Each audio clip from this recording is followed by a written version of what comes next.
The next man you're about to meet is a Florida native, but Purvis Young grew up in an area most of us just drive through and quickly. And yet today, his paintings hang in prestigious museums, and collectors call him one of a kind. All of that without ever taking an art lesson. Here's tonight's Cultivating Collection. While Purvis Young may be self-taught, his lessons are hard-learned. Growing up in the 50s and 60s in Miami's Overtown neighborhood, then known as one of the most dangerous in South Florida, he began painting what was happening around him. From the get-go, maybe about 20 or 30 years ago, I said, I don't want to just paint landscaping and not. So I started looking at people protests in America and all like that, and I started painting these figures jumping all up, and like that I started painting it. Living in and near poverty his whole life obviously had a huge influence on his work. He would paint on anything, overpasses, broken furniture, and even old cars. When he first started using these unique canvases more than 30 years ago, few knew of his talent.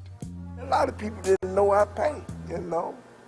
A lot of people, I always been quiet about my painting, but good thing somebody seen it.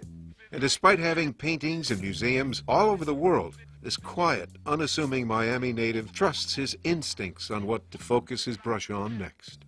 Some say, listen and learn, Purvis. Listen and learn and lie.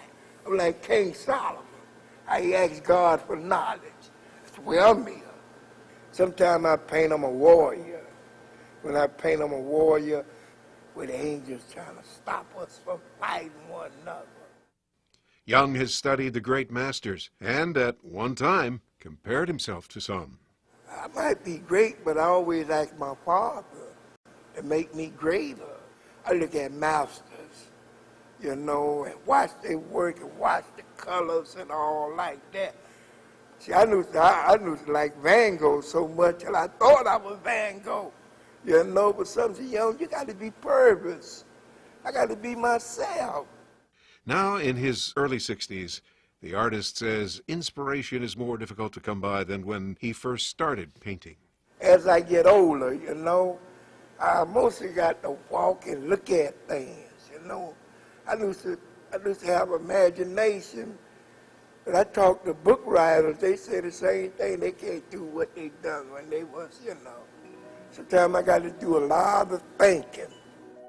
While his graffiti-like repetitive images of traffic, crowds, and hovering angels reflect a kind of fold image of the harsh realities of life on any urban ghetto street, Purvis himself is not quick to become a voice of the people.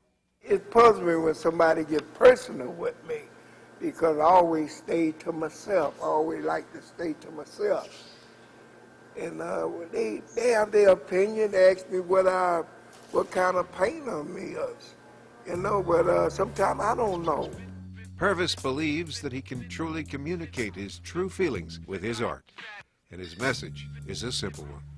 I just like to see peace, man. And maybe I'll put my brush and throw it away, you know.